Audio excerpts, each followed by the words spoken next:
TVS JAC ఆధ్వర్యంలో నిర్వహిస్తున్నటువంటి Indira park వద్ద జరుగుతున్నటువంటి నిరసన కార్యక్రమానికి వేదిక మీద అధ్యక్షులు, అదేవిధంగా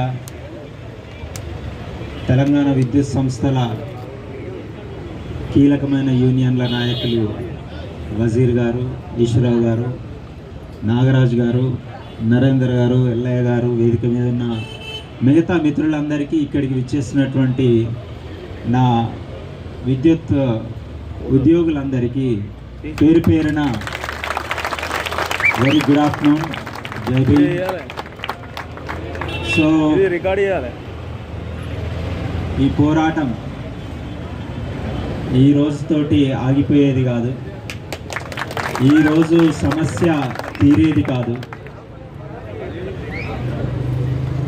సో ప్రభుత్వాల యొక్క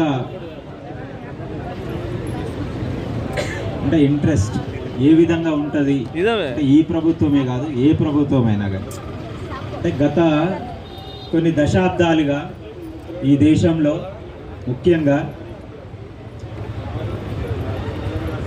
పాలక పార్టీలు ప్రతిపక్షంలో ఉన్నప్పుడు మాట్లాడినటువంటి మాటలు కానీ, ఇచ్చిన హామీలు కానీ, పాలనలోకి వచ్చినప్పుడు అంటే ప్రభుత్వంలోకి వచ్చినప్పుడు, అధికారంలోకి వచ్చినప్పుడు వాటిని సాల్వ్ చేయడానికి, ఆ హామీలను నెరవేర్చడానికి వస్తున్నటువంటి అడ్డంకులు కానీ, చిన్న చిన్న అవరోధాలను కానీ అధిగమించే ఒక ప్రోగ్రామింగ్ నిరంతరం జరగాలి. దురదృష్టవశాత్తు ఏం జరుగుతుందంటే, ప్రభుత్వాలకి సలహాలు ఇచ్చేవాళ్ళు, ప్రభుత్వాలకి ముఖ్యంగా పాలకులకి సలహాలు ఇచ్చేవాళ్ళు సరిగ్గా లేకపోవడం వల్ల చాలా సమస్యలు ఎదురవుతున్నాయి. అందులో భాగంగానే గతంలో జరిగినటువంటి పెద్ద పొరపాటు, తెలంగాణ ఉద్యమం జరుగుతున్న సమయంలో ఈ తెలంగాణ రాష్ట్ర ఏర్పాటు కోసం కరెంటు ఉద్యోగులు ఎంతైతే కష్టపడ్డారో ఆ ఉద్యోగంలో మెజారిటీ అంటే దేనికైనా వెనకాడకుండా రోడ్లపైకి నిర్బంధాలకు సైతం వెనకాడకుండా అడుగేసిన వాళ్ళు ఆర్టిజన్ కార్మికులు ఎవరైతే ఆ రోజు అవుట్సోర్సింగ్గా ఉన్నారో, మధ్యవర్తుల ద్వారా, బ్రోకర్ల ద్వారా, కాంట్రాక్టర్ల ద్వారా జీతాలు తీసుకుంటున్నటువంటి అవుట్సోర్సింగ్ ఉద్యోగస్తులు ఎవరైతే ఉన్నారో ఆ ఉద్యోగస్తుల యొక్క శక్తిని, ఆ ఉద్యోగస్తులు తెలంగాణ రాష్ట్ర ప్రక్రియకు, తెలంగాణ ప్రత్యేక రాష్ట్ర ఏర్పాటు కోసం జరుగుతున్న ఒక మరో స్వాతంత్ర పోరాటంలో వాళ్ళు చేసిన కష్టానికి గుర్తించినటువంటి ఆ రోజు తెలంగాణ ఉద్యమ నాయకులందరూ కూడా, నాటి సీఎం కేసీఆర్ గారితో సహా, అంటే ఆ రోజు ఉద్యమాన్ని నడిపిస్తున్న ప్రతి ఒక్కరు కూడా ఎట్టి పరిస్థితిలోనూ ఈ అవుట్సోర్సింగ్ అనేది లేదు, చంద్రబాబు నాయుడు గారు తీసుకొచ్చినటువంటి ఈ కాంట్రాక్ట్ వ్యవస్థను మనమే తీసేయాలి అని చెప్పినటువంటి పరిస్థితి నుంచి ఒక అడుగు ముందుకేసి ఎట్లన్నా చేసి వీళ్ళని రెగ్యులరైజ్ చేయాలనేటటువంటి ఒక మాట ఇవ్వడం జరిగింది. మేము అంటే ముఖ్యంగా నేను 2014లో సెక్రటరీ జనరల్ అయిన తర్వాత అసలు ఆర్టిజన్ అంటే అవుట్సోర్సింగ్ వాళ్ళల్లో అసలు ఎవరున్నారు, నిజంగా తినడానికి తిండి లేనటువంటి పరిస్థితులలో, పూటగడవని పరిస్థితులలో, ఉపాధి లేక ఉన్నటువంటి వాళ్ళే మెజారిటీగా ఉన్నటువంటి వాళ్ళు ఉన్నారు. భూములు లేవు, ఆస్తులు లేవు, ఎలాంటి వ్యాపారాలు లేవు, ఎలాంటి వెనక దరిదాపు లేనటువంటి సమాజానికి చెందిన వాళ్ళే ఎక్కువగా ఈ ఆర్టిజన్ కార్మికులుగా ఉన్నారు, దాంట్లో కులమతాలకు అతీతంగా. ఇలాంటి పరిస్థితులలో ఉన్నటువంటి వీళ్ళని ఎట్టి పరిస్థితుల్లోనూ ఈ అవుట్సోర్సింగ్ కార్మికులుగా ఉన్నటువంటి వీళ్ళని రెగ్యులరైజ్ చేయాలని, అంటే నేను ఏదైతే లీడ్ చేస్తున్నటువంటి అసోసియేషన్ ఉందో, Telangana state electricity schedule caste and schedule tribes employees welfare association ఏదైతే ఉందో ఆ అసోసియేషన్లో అవుట్సోర్సింగ్ కార్మికులు చాలా తక్కువ మంది ఉండే. అయినప్పటికీ ఆ రోజు లక్ష్మారెడ్డి గారు మినిస్టర్ గారు, మొదటి ఎలక్ట్రిసిటీ మినిస్టర్ గారు లక్ష్మారెడ్డి గారు, ప్రభాకర్ రావు గారు వచ్చారు, రఘుమారెడ్డి గారు వచ్చారు. అప్పుడు ఉన్నటువంటి అందరూ వచ్చినప్పుడు మాట్లాడినటువంటి ఫస్ట్ డిమాండ్ అసోసియేషన్ తరపున నేను మాట్లాడిన ఫస్ట్ డిమాండ్ ఏంటంటే అవుట్ సోర్సింగ్ కార్మికులని రెగ్యులరైజ్ చేయాలని చెప్పినాను. First demand. If you take my video from that 2015 diary release ఫంక్షన్లో నా వీడియో తీసుకుంటే ఫస్ట్ నేను మాట్లాడినటువంటి డిమాండ్ అదే. ఆ రోజు నుంచి ఈ రోజు దాకా కూడా అంటే ఆర్టిజన్లుగా వీళ్ళని చేసినాము, మధ్యవర్తులను తీసేసినాము, డైరెక్ట్ మనమే పేమెంట్స్ ఇస్తున్నాము అని ప్రభాకర్ రావు గారు అంటే కూడా నేను మాట్లాడినటువంటి మాట ఏంటంటే, ఏదైతే సమాన పనికి సమాన వేతనం అనే సబ్జెక్ట్ ఉందో ఆ ఒక్క సబ్జెక్టుని బేస్ చేసుకొనైనా కానీ వీళ్ళందరినీ రెగ్యులర్ ఉద్యోగులుగా పరిగణిస్తే వచ్చే నష్టం ఏమీ లేదని చెప్పడం జరిగింది. ఏమీ లేదు, నష్టమేం లేదు. ఈ ప్రభుత్వానికి ఉద్యోగుల సంఖ్య పెరుగుతుంది, తద్వారా ప్రజలకు మంచి పాలన అందుతుంది. ఆర్టిజన్ అనేటటువంటి ఒక సెకండరీ గ్రేడ్ పదము మంచిది కాదని చెప్పడం జరిగింది. యాజ్ ఎ బాబాసాహెబ్ అంబేద్కర్, మహాత్మా జ్యోతిబా ఫూలే, ఛత్రపతి సాహు మహారాజ్ సిద్ధాంతాలు మాట్లాడుకునే మేము ఈ విషయం చెప్పాల్సిన అవసరం ఉందని ప్రభాకర్ రావు గారికి చెప్పడం జరిగింది. మీరు ఎప్పుడైనా అడగొచ్చు పెద్దలు ప్రభాకర్ రావు గారిని. పదే పదే ఇన్సిస్ట్ చేయడం జరిగింది నేను ఈ విషయాన్ని. ఆర్టిజన్ అనేది ఏ విధంగా తయారైందంటే, ఈ దేశంలో విదేశాలకు పోతే ఈ దేశం ప్రజలు కానీ వివిధ దేశాల ప్రజలు కానీ సెకండరీ సిటిజన్స్గా బతుకుతారు, అంటే రెండవ శ్రేణి పౌరులుగా. అదేవిధంగా ఈ విద్యుత్ సంస్థల్లో ఉద్యోగులందరూ ఒకవైపు అయితే వీళ్ళు సెకండరీ గ్రేడ్ ఉద్యోగులుగా తయారైనటువంటి పరిస్థితి. దీన్ని ఎట్టి పరిస్థితుల్లో యాక్సెప్ట్ చేసేది. అందుకే నేను చాలా మీటింగ్లలో చెప్పినాను, మన ఏదైతే ఆర్టిజన్ కార్మిక నాయకులు ఇంతకుముందు ఉన్నారో వాళ్ళు చాలా సందర్భాలు వచ్చినప్పుడు కానీ, వాళ్ళు ఈవెన్ సాయిల్ వాళ్ళు నిరాహార దీక్షకు దిగినప్పుడు కానీ నేను నా ప్రయత్నం చేసినాను, వీళ్ళకి ఎట్టి పరిస్థితుల్లోనూ న్యాయం జరిగే ఏ చిన్న అవకాశాన్ని అయినా వదిలిపెట్టకూడదని ఆ రోజు ప్రభాకర్ రావు గారితో మాట్లాడాము. ఆ తర్వాత ప్రతి సందర్భంలో కూడా ఆర్టిజన్లకి న్యాయం జరగాల్సినటువంటి అవసరం ఉందని ఏపీఎస్సీబీ రూల్స్ ఏవైతే ఏపీఎస్సీబీ ఇప్పుడు లేకపోయినప్పటికీ ఆ రూల్స్ని అడాప్ట్ చేసుకొని వివిధ పవర్ యూటిలిటీస్ ఎట్లయితే ఏర్పడి ఆ ఉద్యోగులకు రావాల్సినటువంటి వెల్ఫేర్ కానీ, ఆ ఉద్యోగస్తుల యొక్క గైడ్ లైన్స్ కానీ, ఆ ఉద్యోగస్తులకు ఉన్నటువంటి సబార్డినేట్ రూల్స్ కానీ ఏవైతే ఉన్నాయో వాటిని బేస్ చేసుకొని ఉద్యోగస్తులకు ఎట్లయితే ఉందో ఆర్టిజన్లకు కూడా అలాంటివే రావాలనే ప్రయత్నము ఎక్కడ కూడా ఆగలేదు. మీకు తెలుసలేదో ప్రతి సందర్భంలో వచ్చినప్పుడు ఎక్కడన్నా అవకాశం ఉంటే ఆర్టిజన్ల గురించి చెప్పడానికి మేము ప్రథమ ప్రాధాన్యత ఇస్తూ వస్తున్నాం.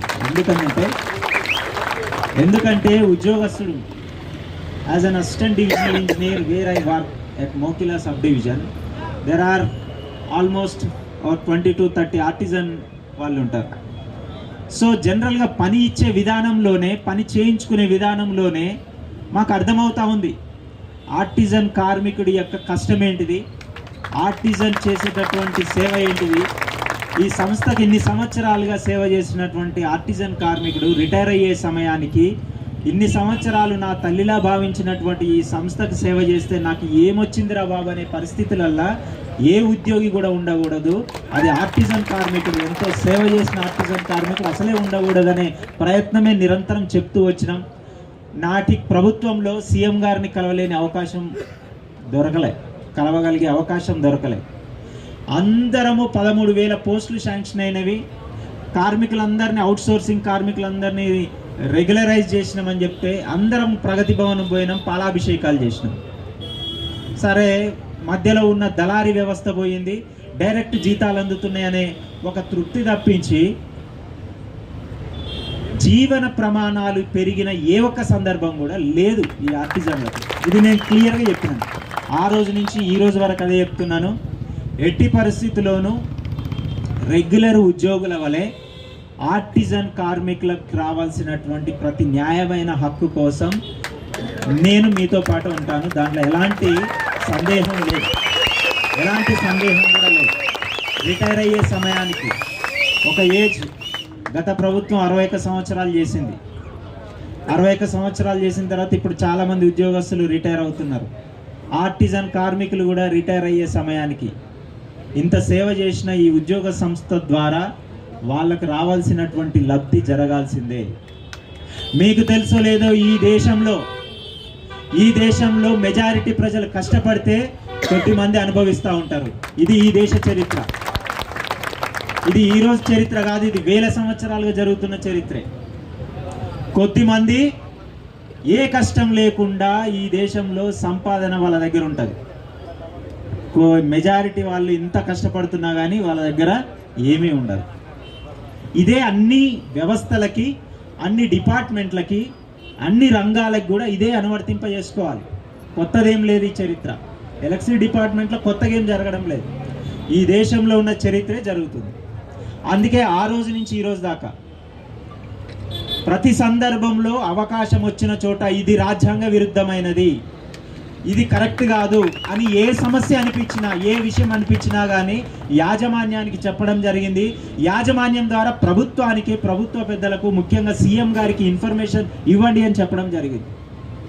ఆంధ్ర ఉద్యోగస్తులను ఏకపక్షంగా రిలీవ్ చేసినటువంటి సందర్భంలో కూడా పొద్దున్నే వెళ్ళి ప్రభాకర్ రావు గారికి కలిసి చెప్పిన నేను చెప్పిన సార్ ఇది రాజ్యాంగ విరుద్ధమైనది, నేటివిటీ తెలంగాణ కాదన్న కారణంతో మీరు ఒకవేళ రిలీవ్ చేసినటువంటి పరిస్థితి ఉంటే అది రాజ్యాంగ విరుద్ధమని కోర్టుకెళ్ళి కోర్టు కేసులు పడి సమస్యలు ఇంకా పెరుగుతాయి తప్పించి ఇది ముందుకు పోదని చెప్పడం జరిగింది. ఆ రోజు ఆయన అన్నటువంటి మాట ఏంటంటే, ప్రభాకర్ రావు గారు, ఇది నేను నాకుగా చేసింది కాదు, ప్రభుత్వం నుంచి వచ్చినటువంటి ఒత్తిడితో చేసిందని.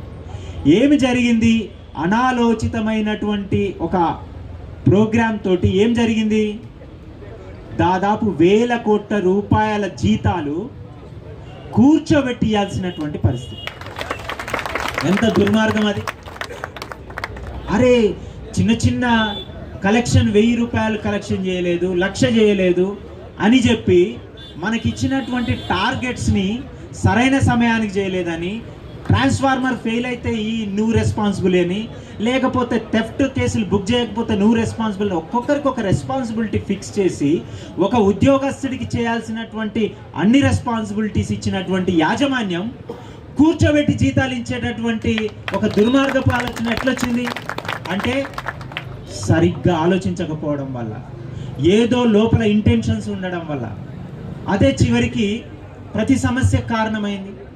చివరికి సుప్రీంకోర్టు తిట్టి మీరు గనక నేను చెప్పినటువంటి ఆర్డర్ ఇంప్లిమెంట్ చేయకపోతే, అంటే ఏ రోజైతే మేము చెప్పినామో ఇది రాజ్యాంగబద్ధంగా విరుద్ధమైనటువంటి సబ్జెక్టు, సుప్రీంకోర్టులో ఇబ్బందులు అయితే అని మేము ఏదైతే చెప్పినామో అదే సుప్రీంకోర్టు రిలీవ్ అయిన వాళ్ళని కాకుండా దానికి అదనంగా ఉద్యోగస్తులను తెలంగాణకి ఇచ్చినటువంటి పరిస్థితి. 5 సంవత్సరాలు కూర్చోబెట్టి జీతాలు ఇచ్చినటువంటి పరిస్థితి. నేనేం ఆంధ్ర ఉద్యోగస్తులైనా తప్పుపట్టడం లే, కూర్చొని జీతాలు తీసుకున్నారనట్లే. ఏ ఉద్యోగికైనా కానీ పని చేస్తేనే ఆరోగ్యంగా ఉంటారు, అవునా? ఉద్యోగస్తులు అంటేనే ఉద్యోగం మీద ఆధారపడేటోళ్ళు కొంతమంది ఉండొచ్చు. వివిధ రకాల ఉద్యోగంతో పాటు వివిధ రకాల బిజినెస్లు చేసేటోళ్ళు ఉంటే ఉండొచ్చు. కానీ ఆ ఉద్యోగస్తుల యొక్క మానసిక స్థితి ఏ విధంగా ఉంటుంది? ఆంధ్ర తెలంగాణ ఈ ప్రాంతీయ విద్వేషాలు నిరంతరం ఎంతకాలం రెచ్చగొట్టుకోవాల్సిందేనా మనం అని అప్పుడు చెప్పినటువంటి విషయము సుప్రీంకోర్టు మొట్టికాయలు వేసి మిమ్మల్ని జైల్లో వేస్తే తప్ప ఈ సమస్య సాల్వ్ కాదు అని చెప్పేసి అంటే వెంటనే అందరికీ రివర్షన్స్ చేసేసి రాష్ట్ర స్థాయి క్యాడర్లో ఉన్న ఉద్యోగస్తులందరినీ రివర్షన్ చేసి 5 సంవత్సరాలు 6 సంవత్సరాలు ఎవరైతే ఉద్యోగస్తులు పోస్టింగ్స్ చేసిరో వాళ్ళందరూ రివర్షన్ అయిపోయారు. ఎవడి చేసిన పాపం ఇది? ఉద్యోగస్తులది ఏమైనా పాత్ర ఉందా దీంట్లో? ఎందుకు చేస్తారు ఇవన్నీ? ఇక ముందు జరగకూడదు. జరిగింది ఏదో జరిగిపోయింది, ఇక ముందు జరగకూడదు. ఆ రోజు రివర్షన్ చేసినప్పుడు కూడా ఉద్యోగస్తుల విషయంలో మా అసోసియేషన్ నోటీస్ ఇచ్చినాం. ఎట్టి పరిస్థితుల్లోనూ రివర్షన్స్కి ఒప్పుకునేదే లేదు. మేము కష్టపడతాం, ముగ్గురు ఉద్యోగాలు చేస్తాం, మళ్ళీ మాకు రివర్షన్ లేదు. ఇప్పటిదాకా వాళ్ళకి జీతాలు కూడా సెటిల్మెంట్ కాలే, కొన్ని డిస్కౌంట్స్లో జీతాలు కూడా ఇవ్వలే. 5 సంవత్సరాలు చేయించుకొని వాళ్ళకి ఆ క్యాడర్ ఉద్యోగాల్లో వాళ్ళకి జీతాలు కూడా ఇవ్వలే. అంటే ఒక అనాలోచితమైన, అపరిపక్వమైన, అసమర్థత కలిగినటువంటి వాళ్ళ వల్ల నష్టాలు ఈ తెలంగాణ విద్యుత్ సంస్థలకు జరిగినాయి గత 10 సంవత్సరాలు. కానీ నేను మొత్తుకుంటూనే ఉన్న ప్రతి మీటింగ్లో, ఈవెన్ జేఏసీ మిత్రులు కూడా చాలాసార్లు చెప్పినా ఇక ముందు మాత్రం జరగొద్దని నేను కోరుకుంటున్నాను. కాబట్టి ఏ సమస్య వచ్చినా ఒక కమ్యూనిటీ ఉంది, ఒక సంఘం ఉంది, లేకపోతే ఒక ఆర్టిజన్ క్యాడర్ ఉంది, లేకపోతే వివిధ రకాల క్యాడర్లలో ఉద్యోగస్తులు ఉన్నారు, వాళ్ళ సమస్యలు ఉన్నాయని తీసుకెళ్ళినప్పుడు ఆ సమస్యను పరిష్కరించడానికి యాజమాన్యం ఒకవేళ ఆలోచన చేయకపోతే ఆ ప్రభుత్వాలు ఇబ్బందులు పడతాయి. మేము ప్రభుత్వ ఉద్యోగులం, ప్రభుత్వం ఇచ్చినటువంటి పథకాలను ప్రజల్లోకి తీసుకెళ్లే వాళ్ళం, ప్రభుత్వం తీసుకున్నటువంటి పాలసీలను తూచా తప్పకుండా పాటించి ఉద్యోగ సమాజానికి ఏది మంచో ఏది చెడో చెప్పేటటువంటి సంఘ నాయకులు. ఈరోజు ఉత్తరప్రదేశ్లో చండీగఢ్లో ప్రభుత్వాలు డిస్కామ్లను ప్రైవేటైజ్ చేసినాయి. ఈ ప్రైవేటీకరణ అనేటటువంటి అంశము ఈరోజు కొత్తగా వచ్చింది ఏం కాదు. ఈరోజు కేవలం బీజేపీ ప్రభుత్వమో లేకపోతే సెంట్రల్ గవర్నమెంట్ తీసుకొచ్చిందే కాదు. గత కొన్ని దశాబ్దాలుగా దీనికి శ్రీకారం చుట్టినటువంటి అన్ని పాలక పార్టీలది ఈ పాపంలో తప్పుంది. ఇప్పటిదాకా ఈ దేశాన్ని పాలించిన వాళ్ళందరిది కూడా ఈ పాపంలో తప్పుంది. దేశాన్నే కాదు, ఈ రాష్ట్రాలను పాలించిన వాళ్ళల్లో కూడా తప్పుంది. ఒక్కరినే బ్లేమ్ చేయడం కరెక్ట్ కాదు. కాబట్టి నేను ఎప్పుడూ చెప్తుంటాను, బాడీలో అంటే ఒక శరీరంలో శరీర భాగాలలో ఏదన్నా భాగానికి ఇన్ఫెక్షన్ సోకినప్పుడు దానికి యాంటీబయాటిక్స్ ఇవ్వకపోతే అది పాయిజనస్ అయ్యి ఇన్ఫెక్షన్ వచ్చి ఏ విధంగానైతే మనిషి చావు కారణమవుతుందో అదేవిధంగా ఈ దేశంలో ఏదన్నా ఒక డిపార్ట్మెంట్లో జరిగేటటువంటి రాజ్యాంగ విరుద్ధమైనటువంటి పనికి మనమందరం సంఘటితంగా పోరాటం చేయకపోతే రాజ్యాంగమే ప్రమాదంలో పడుతుంది. ఇది మనం ఆలోచన చేయాల్సినటువంటి అంశం. కాబట్టి ఈశ్వరరావు గారు కానీ, వజీర్ గారు కానీ, నాగరాజు గారు కానీ వేదిక మీద ఉన్నటువంటి జేఏసీ నాయకులు చేసేటటువంటి పోరాటానికి తప్పకుండా మా మద్దతు ఉంటుంది, తప్పకుండా స్పందిస్తాం.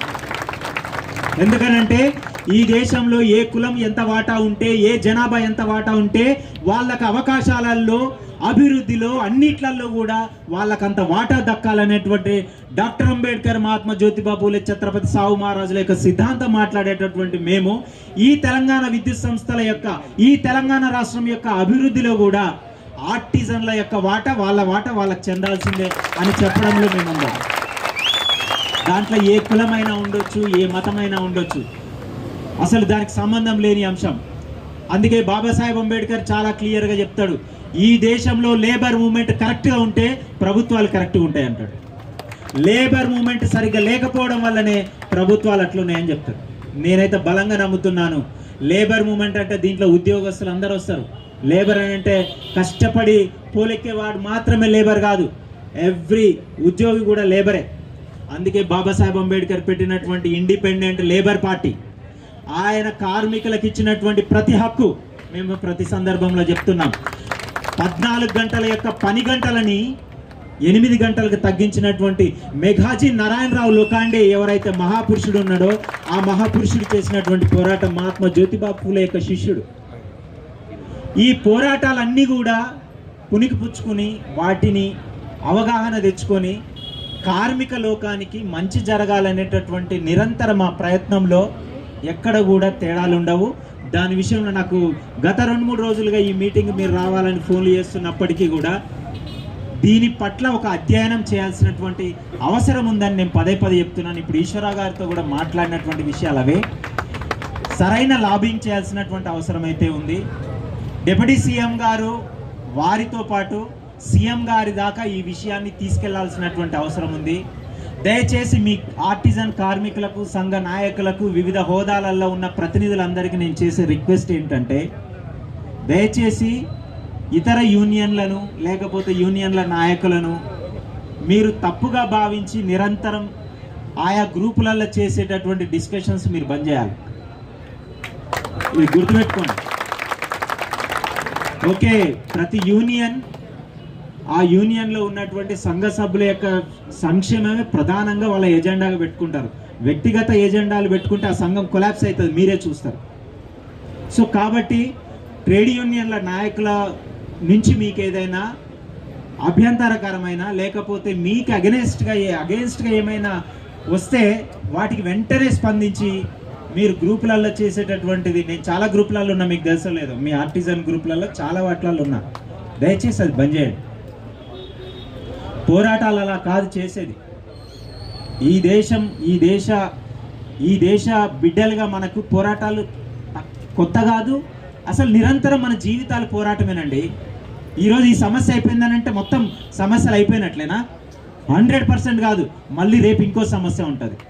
కార్పొరేట్ సెక్టార్ నిరంతరం నిన్ను సమస్యల వలయంలో ఉంచుతుంది, ఇది గుర్తుపెట్టుకోండి. దాంట్లో మీరు అనుకుంటారు ఉద్యోగస్తులంతా ఏకంగా ఉన్నారు, ఆర్టిజన్లు అంతా ఒకవైపు ఉన్నారా? ఏం లేరు. ఒక ఉద్యోగికి ఇంకో ఉద్యోగికి, ఒక క్యాడర్కి ఇంకో క్యాడర్కి, ఒక కులానికి ఇంకో కులానికి, ఒక సంఘానికి ఇంకో సంఘానికి, అన్ని పంచాయతీలే. ఒక ఎలక్ట్రిసిటీ డిపార్ట్మెంట్లోనే కాదు, ప్రతి డిపార్ట్మెంట్లో కూడా ఈ పంచాయతీలు ఉంటాయి. వీటిని సాల్వ్ చేసే ప్రయత్నము ప్రభుత్వాలు సీరియస్గా చేయాలి. కంపెనీ, డిపార్ట్మెంట్, ఇండస్ట్రీస్ ఏదైతే ఉన్నాయో, ప్రభుత్వ సంస్థలు ఏవైతే ఉన్నాయో వాటిల్లో పీస్, శాంతి ఉండాలి.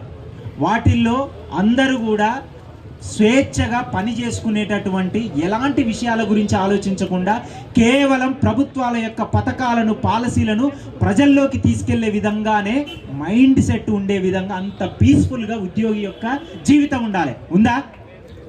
లేదండి. పొద్దున లేస్తే రాత్రి దాకా వీనికి వానికి పంచాయతే.